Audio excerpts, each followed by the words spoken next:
Jennifer Negon, thanks for being with us. Jennifer, the federal government says capping the amount of money for searches at former residential school sites is necessary to take a sustainable approach to provide funding to as many communities as possible. Your thoughts on that?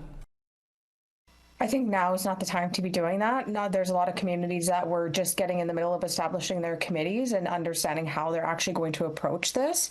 So I think with the federal government coming down and saying, actually, you know what, we're going to cut the funding and we're also going to restrict the areas that you can search that will be funded is a little bit of a problem. And it really brings into question how much the government is willing to participate in reconciliation, especially as it comes to learning about the truth behind unmarked graves and giving the nations the capacity to search what might be there. Negon, used to be $3 million, I believe, down to $500,000. What do you make of this substantial cutback? There's certainly public pressure that's being put on the government by certain forces, certain political forces that are saying things like, show us the bodies, show us the evidence that these anomalies are unmarked graves. I mean, anyone who says that simply doesn't understand science.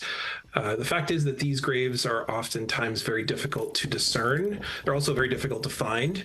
And what we're looking for isn't skeletal remains as much as it is human DNA, which is kind of like saying, looking for a needle in a haystack, especially in huge areas of soil where unmarked graves are suggested to have been. The fact is that, nearly 10,000 students went to schools, disappeared. No one has ever heard from or seen since. The fact is that those children have to be found, and that is a mark on all Canadians, on every single part of the legacy of residential schools, and the Canadian government has a responsibility to step up and whatever it takes to help communities find their children. Jennifer, do you think this decision could be reversed? And if not, what do you think the impact will be? I do think this decision could be reversed. Whether or not it will be is a completely different question, especially, when we're seeing what might be the end of this government's time.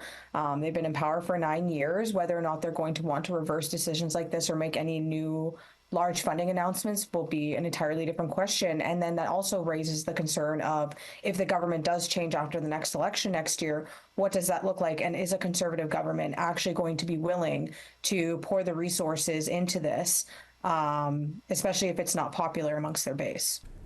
Yeah, Negon, you kind of touched on this, and the forces that may be behind this, with the chief of Pimicikamak Cree Nation saying where a search just happened that this reduction in funding also reflects troubling denialism regarding the true scale and significance of this issue.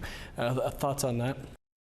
Yeah, Kimberly Murray, the special interlocutor on the issue of unmarked graves, has commented a lot about this, even going so far as to suggest that this should be labeled as some kind of crime or a hate crime.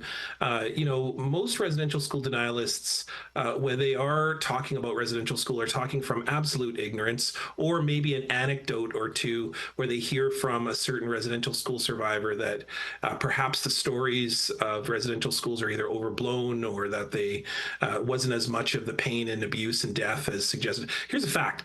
The Truth and Reconciliation Commission, which had reputable researchers, people with certifications, people with dozens and dozens of years of experience in research, scoured the archives, talked about the deaths of children at the schools, the abuse of children at the schools, and the fact that this is the largest blemish on Canadian history that was tantamount to genocide.